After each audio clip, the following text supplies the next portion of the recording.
નમસ્કાર ખેડૂત મિત્રો, આજના આ વિડીયોમાં કપાસના તાજા ભાવ અને હવે કપાસના ભાવ કેવા રહેશે તે અંગે મોટા સમાચારને લઈને આજના આ વિડીયોમાં વાત કરીશું।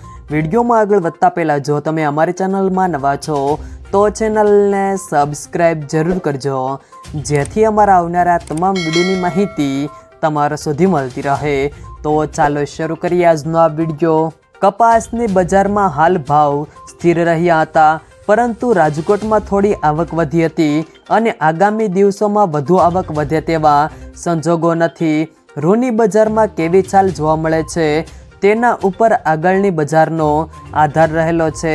3 સપ્તાહમાં રૂ ગાંસડીના ખાંડીય ભાવમાં ₹1000નો ઘટાડો નોંધાયો છે। 3 સપ્તાહ પહેલાં રૂ ગાંસડીના ખાંડીય ભાવમાં ₹57,700ની સપાટીની આસપાસ વેપાર થતો હતો, જે હાલ ઘટીને ₹56,700 જેટલો થઈ ગયો છે। રૂ બજારની અસર કપાસ ઉપર પણ થઈ રહી છે અને કપાસના ભાવમાં પણ પ્રતિમણ સરેરાશ ₹50નો ઘટાડો આ સમયગાળા દરમિયાન જોવા મળ્યો છે।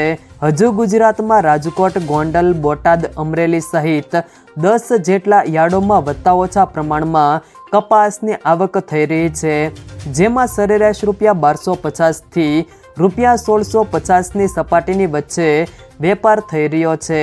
ત્યારબાદ આજના કપાસના ભાવની વાત કરીએ તો રાજકોટ 1351થી 1665, જામજોધપુર સબુચ્ચો 21થી 1631, બોટાદ સબુચ્ચો 50થી 1635, સાવરકુંડલા 1201થી 1650, કાલાવાડ 1537થી 1537, ગોંડલ 1101થી 1626, જેતપુર 900થી 1631, અમરેલી 910થી 1689, બાબરા 1570થી 1622, જામનગર 400થી 1600, જસદણ 1500થી 1661। જો મિત્રો વિડીયો પસંદ આવે તો વિડીયોને લાઈક કરો, તમારા મિત્રો સાથે શેર કરો અને જો તમે અમારી ચેનલમાં નવા છો તો ચેનલને સબસ્ક્રાઈબ જરૂર કરજો, જેથી અમારા આવનારા તમામ વિડીયોની માહિતી તમારા સુધી મળતી રહે।